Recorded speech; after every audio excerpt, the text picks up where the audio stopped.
Hoy vamos a abordar uno de los misterios más fascinantes de la historia bíblica. ¿Dónde estuvo Jesús durante los 3 días entre su muerte y resurrección? Este enigma ha intrigado a teólogos, estudiosos y creyentes durante siglos. Pero, ¿hay respuestas claras en las Escrituras? Acompáñennos mientras exploramos las diferentes interpretaciones y evidencias que nos ayudarán a comprender este intrigante período en la vida de Jesucristo. Comencemos. La muerte de Jesús en la cruz es el evento central del cristianismo, considerado el sacrificio supremo que ofrece redención y reconciliación entre la humanidad y Dios. Este acto de amor y sacrificio no solo selló la salvación de la humanidad, sino que también abrió un camino hacia la vida eterna para todos los creyentes. La crucifixión de Jesús fue un evento histórico que tuvo lugar en Jerusalén durante el gobierno romano. Según los relatos evangélicos, Jesús fue traicionado, arrestado y condenado a muerte por crucifixión bajo las acusaciones de blasfemia y sedición. Jesús fue sometido a un proceso injusto y tortuoso, flagelado y luego llevado al Gólgota, donde fue crucificado junto a 2 criminales. En la cruz, Jesús soportó un sufrimiento extremo físico y espiritual, enfrentando la humillación, el rechazo y el abandono. Para nosotros los cristianos, la muerte de Jesús en la cruz no fue simplemente un acto de violencia, sino un sacrificio voluntario y redentor. Jesús, el Hijo de Dios, asumió el peso del pecado del mundo sobre sí mismo y murió en lugar de la humanidad, ofreciendo perdón y reconciliación con Dios. A través de su muerte sacrificial, Jesús cumplió las profecías del Antiguo Testamento y estableció un nuevo pacto entre Dios y la humanidad. Su sangre derramada proporcionó expiación por los pecados y abrió un camino hacia la salvación y la vida eterna para todos los que creen en Él. Según algunas interpretaciones, el destino del Espíritu de Jesús después de su muerte en la cruz incluye un viaje al Hades, el lugar de los muertos en la cosmología judía. Esta interpretación se basa en ciertas referencias bíblicas, como la declaración de Pedro en Hechos 2:31, donde cita el Salmo 16:10. Según la Biblia dice lo siguiente: viéndolo antes, habló de la resurrección de Cristo, que su alma no fue dejada en el Hades, ni su carne vio corrupción. Pedro argumenta que el Salmo 16:10 es profético y se cumplió en Jesús, sugiriendo que David estaba profetizando sobre el Mesías. Destaca que el cuerpo de Jesús no experimentó corrupción, lo que implica que Jesús no permaneció en la tumba como otros, sino que fue resucitado antes de que su cuerpo sufriera descomposición. La afirmación de que Jesús no fue abandonado al Hades indica que, a pesar de su muerte física, no quedó atrapado en el estado de los muertos, lo que sugiere que Jesús tenía autoridad sobre la muerte y el reino de los muertos. La resurrección de Jesús se presenta como la prueba definitiva de su divinidad y de su papel como Mesías. Al no permanecer en el Hades y al resucitar, Jesús demuestra su poder sobre la muerte y su capacidad para cumplir las profecías mesiánicas. Esta declaración ofrece esperanza para los creyentes, ya que sugiere que aquellos que están unidos a Jesús por la fe no están destinados a la corrupción y la perdición, sino que tienen la promesa de la vida eterna. El Hades se considera un lugar de espera temporal para las almas después de la muerte, antes de la resurrección final y el juicio. Según esta interpretación, Jesús descendió al Hades como parte de su obra redentora, proclamando su victoria sobre el pecado y la muerte a los espíritus encarcelados. El término Hades proviene de la mitología griega y se refiere al inframundo, el lugar donde residían las almas de los muertos. En la tradición griega, Hades era tanto el nombre del dios que gobernaba este reino como el nombre del reino mismo. En el contexto bíblico, el término Hades aparece en el Nuevo Testamento y se refiere al lugar de los muertos, similar a la concepción griega del inframundo. Sin embargo, en la Biblia, el concepto de Hades se presenta con algunas diferencias significativas en comparación con la mitología griega. El Hades es a menudo descrito como el lugar al que van las almas de los muertos. Es un lugar de espera temporal antes de la resurrección y el juicio final. El Hades parece estar dividido en dos partes, una sección para los justos y otra para los injustos. En Lucas 16, 19, 31, Jesús cuenta la parábola del hombre rico y Lázaro, donde el hombre rico está en tormento en el Hades, mientras que Lázaro está en el seno de Abraham, un lugar de consuelo para los justos. Es importante distinguir entre el Hades y el infierno, ya que el infierno se considera el lugar de castigo eterno después del juicio final. La interpretación de que Jesús proclamó su victoria sobre el pecado y la muerte a los espíritus encarcelados en el Hades se basa en varios pasajes bíblicos y tradiciones cristianas. Una de las referencias clave para esta interpretación se encuentra en 1 Pedro 3, 18, 20, que dice lo siguiente: porque también Cristo padeció una sola vez por los pecados, el justo por los injustos, para llevarnos a Dios, siendo a la verdad muerto en la carne, pero vivificado en espíritu, en el cual también fue y predicó a los espíritus encarcelados, los que en otro tiempo desobedecieron cuando una vez esperaba la paciencia de Dios en los días de Noé, mientras se preparaba el arca, en la cual pocas personas, es decir, 8, fueron salvadas por agua. Esta escritura sugiere que después de su muerte en la cruz, Jesús fue y predicó a los espíritus encarcelados, que algunos teólogos interpretan como una referencia a su descenso al Hades. La idea es que Jesús, en su muerte y resurrección, proclamó su victoria sobre el pecado y la muerte, incluso a aquellos que habían muerto antes de su venida. Otra referencia bíblica que se utiliza para respaldar esta interpretación incluye a Efesios 4:8-10.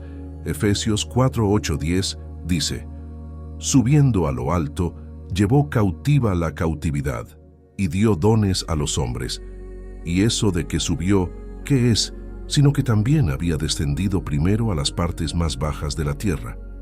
El que descendió es el mismo que también subió por encima de todos los cielos para llenarlo todo. En este pasaje se entiende que Jesús, después de su muerte y antes de su ascensión, descendió a las partes más bajas de la tierra. Esto se interpreta comúnmente como una referencia a su descenso al Hades o al lugar de los muertos. La expresión «llevó cautiva la cautividad» sugiere que Jesús triunfó sobre las fuerzas del mal y rescató a los creyentes fieles que estaban en espera en el Hades. Entonces, cuando Pedro menciona que Jesús no fue abandonado al Hades en Hechos 2:31, se alinea con esta idea de que Jesús no permaneció en el estado de los muertos, sino que, como declara Efesios, ascendió y llevó consigo a aquellos que estaban cautivos, indicando su victoria sobre la muerte y el poder del Hades. Esta conexión refuerza la comprensión de que la resurrección de Jesús significó no solo su propio triunfo sobre la muerte, sino también la liberación y el rescate de los creyentes del dominio de la muerte y del lugar de los muertos.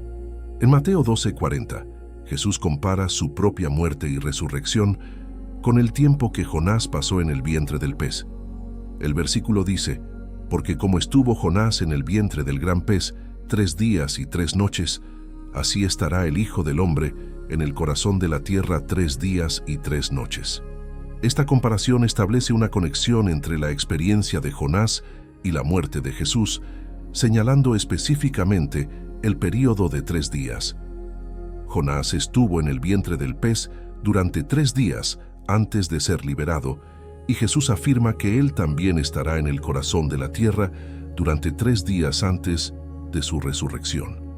Esta referencia se interpreta como una anticipación de la muerte y resurrección de Jesús. Así como Jonás experimentó un periodo de aparente oscuridad y desesperación en el vientre del pez antes de ser liberado, Jesús también pasaría un tiempo en el estado de los muertos antes de ser resucitado por Dios. En relación con la idea de que Jesús descendió al Hades o al lugar de los muertos, esta comparación sugiere que durante su tiempo en la tumba, Jesús estaba activo de alguna manera, cumpliendo un propósito divino que culminaría en su resurrección y victoria sobre la muerte. Por lo tanto, tanto la declaración de Jesús en Mateo 12:40 como la enseñanza posterior de los apóstoles sobre su muerte y resurrección apuntan a la creencia cristiana en la trascendencia de Jesús sobre la muerte y su capacidad para conquistar el dominio del Hades mediante su resurrección. Esta interpretación también se basa en algunas tradiciones de la Iglesia primitiva y escritos apócrifos que hablan del descenso de Jesús al Hades para liberar a los justos y anunciar su victoria sobre el pecado y la muerte. La creencia en que Jesús descendió al Hades antes de su resurrección no solo se basa en la interpretación de ciertos pasajes bíblicos, como los mencionados anteriormente, sino que también cuenta con respaldo en la tradición de la Iglesia primitiva. El Credo de los Apóstoles, una declaración de fe cristiana temprana que data de los primeros siglos de la Iglesia, es uno de los testimonios históricos más importantes que respaldan esta creencia. El Credo de los Apóstoles, también conocido como el Credo Apostólico, es una declaración breve pero fundamental de las creencias cristianas esenciales que se desarrolló en los primeros siglos de la Iglesia y se ha mantenido como una declaración de fe central en muchas tradiciones cristianas hasta el día de hoy. Este credo se originó como una forma de resumir y transmitir las enseñanzas básicas de la fe cristiana a través de las generaciones. En una sección del Credo de los Apóstoles se hace referencia al descenso de Jesús al Hades de la siguiente manera: descendió a los infiernos, al tercer día resucitó de entre los muertos. Esta breve declaración, aunque no entra en detalles sobre los eventos específicos del descenso de Jesús al Hades, afirma claramente la creencia de que Jesús descendió al lugar de los muertos antes de su resurrección. Este credo, al ser una expresión comúnmente aceptada de la fe cristiana en la Iglesia primitiva y más allá, respalda la comprensión de que Jesús no solo experimentó la muerte física en la cruz, sino que también descendió al Hades como parte de su obra redentora antes de su resurrección.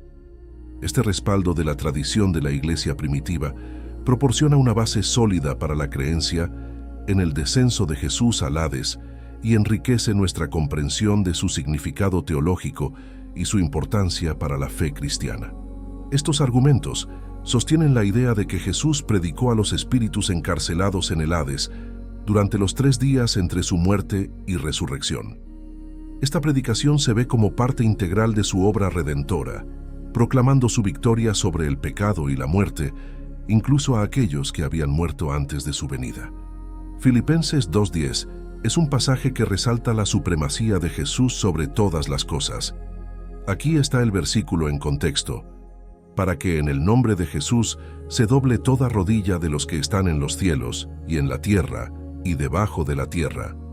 Jesús no solo es Señor sobre los seres celestiales, sino que también es adorado y reverenciado por ellos. Esta declaración enfatiza la posición elevada y exaltada de Jesús por encima de todo otro ser en el universo espiritual. En la tierra, Jesús es reconocido como el Señor y Salvador. Su autoridad se extiende sobre toda la creación terrenal, sobre reyes y gobernantes, sobre la naturaleza y sobre la humanidad. Ninguna otra autoridad en la tierra puede rivalizar con la de Jesucristo. Este aspecto es especialmente notable, ya que se refiere a la autoridad de Jesús sobre los que están debajo de la tierra, que podrían entenderse como los muertos, o incluso como los poderes del inframundo. Incluso en el lugar de la muerte y la oscuridad, Jesús es supremo y tiene autoridad sobre todo. Este pasaje también enfatiza la universalidad y la totalidad del señorío de Jesucristo. No hay ningún ámbito del universo que escape a su autoridad soberana. Tanto en los reinos celestiales como terrenales, así como en el mundo de los muertos, Jesús es reconocido y adorado como el Señor Supremo. Existen varias creencias de quiénes eran los mencionados espíritus atormentados que estaban encarcelados en el Hades. Algunas de ellas son las siguientes. Primero, ángeles caídos. Los espíritus en prisión son ángeles caídos que están bajo algún tipo de restricción o confinamiento debido a su rebelión contra Dios. Según esta interpretación, Jesús proclamó su victoria sobre estas fuerzas espirituales malignas, demostrando su supremacía sobre ellas.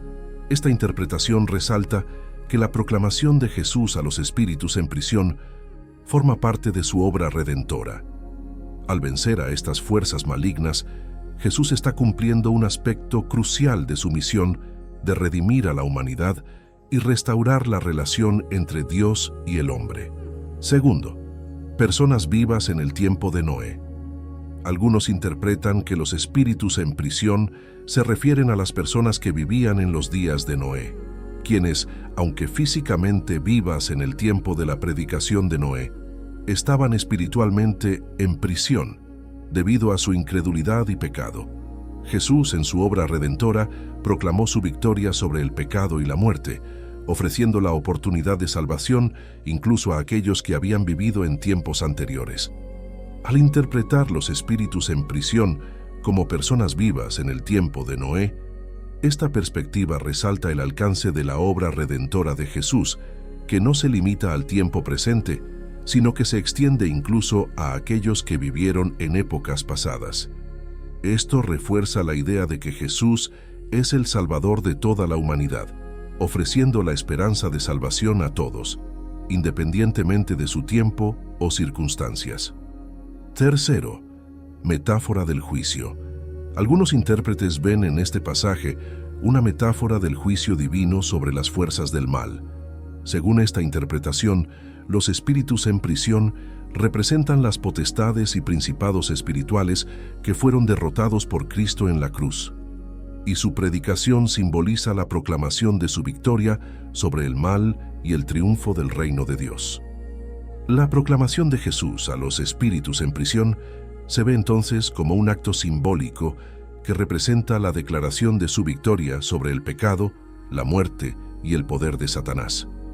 Esta proclamación es interpretada como una demostración del triunfo del reino de Dios sobre las fuerzas del mal, anunciando la venida del reinado de Cristo y la derrota final de todos sus enemigos espirituales. Al comprender este pasaje como una metáfora del juicio divino sobre las fuerzas del mal, se enfatiza la soberanía de Dios y la supremacía de Cristo sobre todo el universo espiritual. Esto fortalece la creencia en la victoria definitiva de Cristo y su reino, ofreciendo esperanza y consuelo a los creyentes en medio de la lucha espiritual y el conflicto contra el mal en el mundo. Estas son solo algunas de las interpretaciones propuestas sobre quiénes eran los espíritus en prisión, a los que Jesús predicó según 1 Pedro 3, 18, 20. Cada interpretación ofrece una perspectiva única sobre este pasaje y su significado diverso. Las escrituras de 1 Pedro tienen como objetivo principal fortalecer a los cristianos que enfrentaban diversas dificultades y persecuciones. Pedro, el autor de esta epístola, escribió a una audiencia dispersa en diferentes regiones, quienes enfrentaban o estaban a punto de enfrentar persecución por su fe en Cristo. Pedro ofrece consuelo y esperanza a los creyentes que enfrentan persecución y sufrimiento debido a su fe en Cristo. Les recuerda que sus sufrimientos son temporales y que tienen una esperanza viva en Cristo, que es eterna y segura. Pedro también anima a los creyentes a identificarse con el sufrimiento de Cristo, recordándoles que Él también sufrió por ellos. Les insta a seguir el ejemplo de Cristo y a estar dispuestos a soportar sufrimientos por su causa. Recordemos que, según los relatos bíblicos, las mujeres que fueron al sepulcro temprano, en la mañana del primer día de la semana, encontraron la tumba vacía y fueron informadas por un ángel de la resurrección de Jesús. Posteriormente, Jesús se apareció a sus seguidores en varias ocasiones, confirmando su resurrección y enseñando sobre el reino de Dios. Un evento sobrenatural asociado con la muerte de Jesús es la resurrección de algunos santos después de su crucifixión. Según Mateo 27, 52-53, después de la muerte de Jesús, los sepulcros se abrieron y muchos cuerpos de santos que habían dormido se levantaron. Y saliendo de los sepulcros, después de la resurrección de Él, vinieron a la santa ciudad y aparecieron a muchos. Estos eventos sobrenaturales resaltan la importancia y el significado trascendental de la resurrección de Jesús como el evento central de la fe cristiana. La resurrección de Jesús es vista como la evidencia definitiva de su divinidad y de su victoria sobre el pecado y la muerte, y los eventos sobrenaturales que la acompañaron subrayan su importancia en la historia de la redención. Según las enseñanzas bíblicas, después de su resurrección, Jesús ascendió al cielo y está sentado a la diestra de Dios Padre. Esta enseñanza se encuentra en varios pasajes del Nuevo Testamento, incluyendo los siguientes. Primero, Hechos 1, 9, 11. Después de hablar con sus discípulos, fue alzado a vista de ellos, y una nube le recibió y le quitó de sus ojos. Y estando ellos con los ojos puestos en el cielo, entre tanto que él se iba, he aquí se pusieron junto a ellos dos varones con vestiduras blancas, los cuales también les dijeron: varones Galileos, ¿por qué estáis mirando al cielo? Este mismo Jesús, que ha sido tomado de vosotros al cielo, así vendrá como le habéis visto ir al cielo. Hechos 1, 9, 11. La ascensión de Jesús al cielo marca el final de su ministerio terrenal y su regreso a la presencia del Padre. Este acto confirma su naturaleza divina y su autoridad sobre todo, ya que solo un ser divino podría ascender al cielo de esta manera. La nube que recibe a Jesús simboliza la gloria y la presencia de Dios, y su partida visible indica su trascendencia sobre los límites del mundo terrenal. La presencia de dos varones vestidos de blanco junto a los discípulos después de la ascensión evoca la imagen de ángeles o mensajeros celestiales. Su mensaje a los discípulos refuerza la promesa de la segunda venida de Jesús. Al afirmar que Jesús volverá de la misma manera en que ascendió, estos mensajeros confirman la esperanza cristiana en la parusía o segunda venida de Cristo al final de los tiempos. Este pasaje resalta la importancia de la fe y la misión de los discípulos después de la partida física de Jesús. Aunque Jesús ya no esté presente en forma física, su Espíritu Santo sigue guiando y capacitando a sus seguidores para continuar su obra en el mundo. La ascensión no marca el abandono de los discípulos, sino el comienzo de una nueva fase de su misión bajo la dirección del Espíritu Santo. Segundo, Efesios 1, 20, 21. Pablo escribe que Dios lo resucitó de los muertos y lo sentó a su diestra en los lugares celestiales, sobre todo principado y autoridad, y poder y señorío, y sobre todo nombre que se nombra, no solo en este siglo, sino también en el venidero. En Efesios 1, 20, 21, el apóstol Pablo profundiza en la magnitud de la exaltación de Jesucristo después de su resurrección.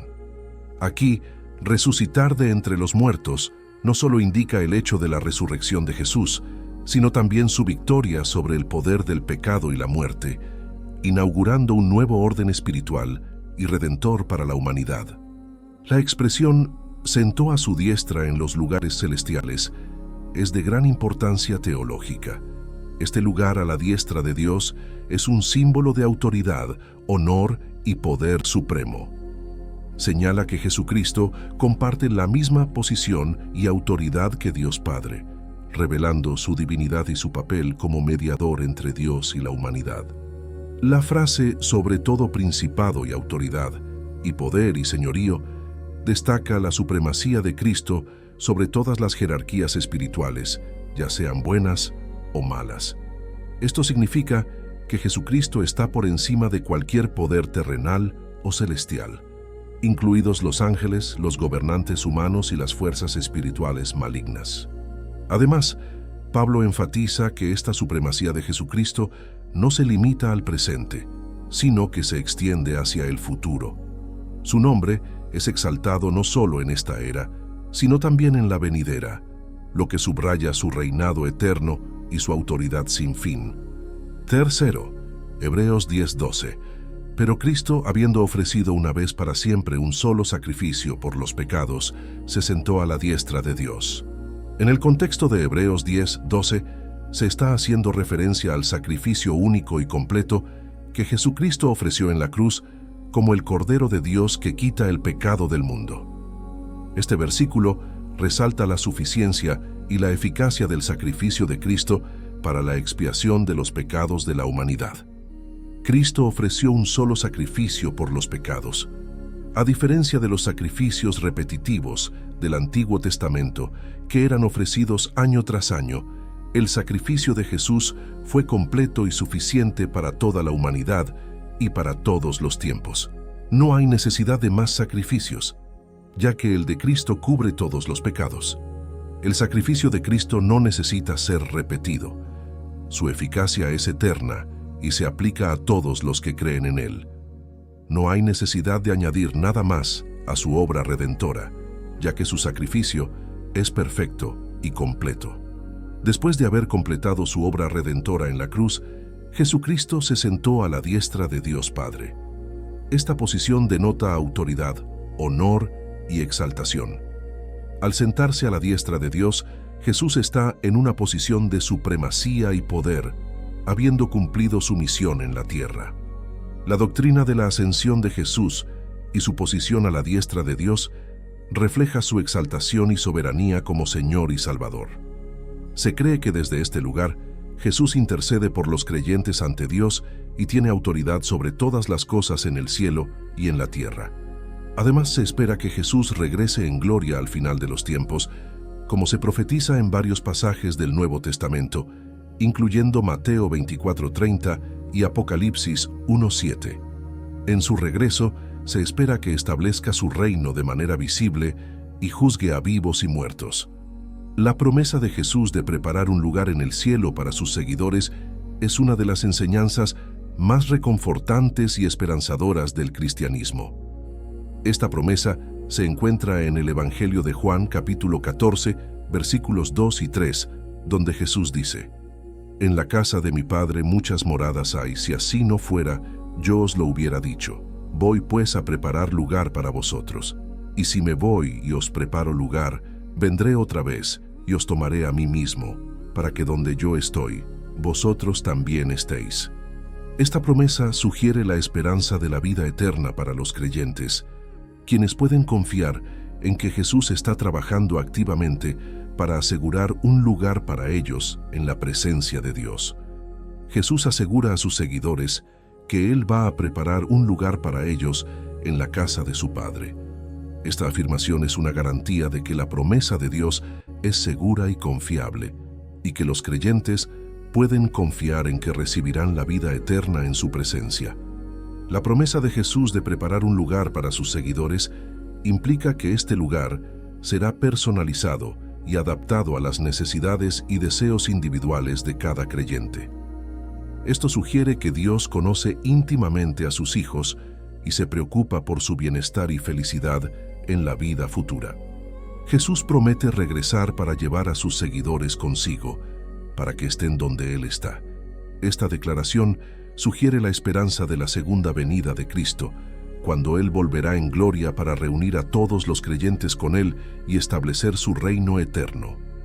La naturaleza del cielo es concebida como un lugar de morada permanente y amor preparado por Dios para sus seguidores.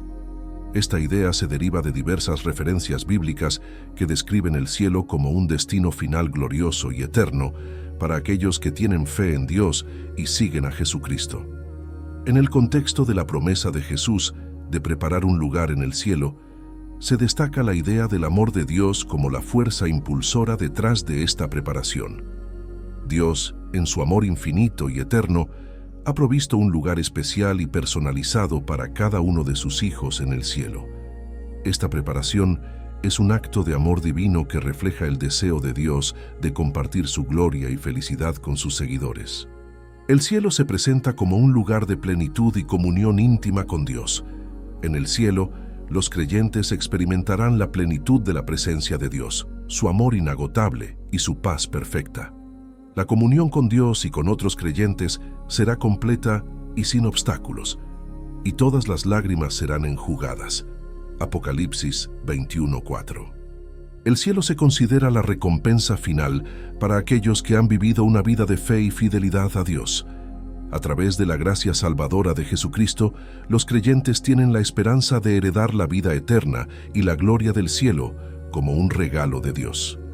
El cuidado y la preocupación de Jesús por sus discípulos son temas recurrentes a lo largo de los evangelios, donde se evidencia su amor incondicional y su compromiso de acompañar y confortar a quienes le siguen. Jesús no solo enseñó con palabras, sino que también demostró su amor a través de sus acciones y sus promesas, brindando consuelo y seguridad a sus seguidores en todo momento. En conclusión, Jesús demostró su preocupación por sus discípulos y sus seguidores en momentos de duda y temor. En varias ocasiones, cuando los discípulos enfrentaban dificultades o se sentían abrumados, Jesús estaba allí para consolarlos y fortalecerlos.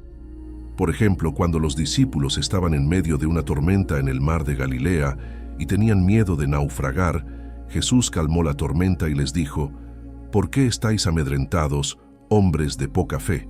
Mateo 8:26.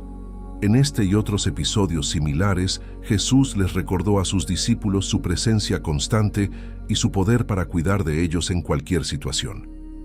Quiero expresarles mi más sincero agradecimiento por haber dedicado su tiempo a ver el video sobre dónde estuvo Jesús durante los 3 días entre su muerte y resurrección. Su atención y apoyo son muy valiosos para mí y para todo el equipo que trabajó en la realización de este contenido. Explorar este tema tan fascinante y lleno de significado ha sido todo un viaje, y estoy agradecido por haber tenido la oportunidad de compartirlo con ustedes. La historia de la resurrección de Jesús es central en nuestra fe, y comprender los detalles de esos 3 días es esclarecedor y enriquecedor para nuestra comprensión espiritual. Espero sinceramente que el video haya sido informativo, inspirador y haya provocado reflexiones profundas en sus corazones. La historia de la resurrección no solo nos habla del poder divino de Jesús sobre la muerte, sino también de su amor incondicional y su promesa de vida eterna para todos los que creen en Él. Gracias por acompañarnos en este viaje de descubrimiento y reflexión. Su participación y apoyo nos motivan a seguir creando contenido que inspire, eduque y fortalezca nuestra fe. Que la paz y las bendiciones de Dios estén siempre con ustedes. Amén.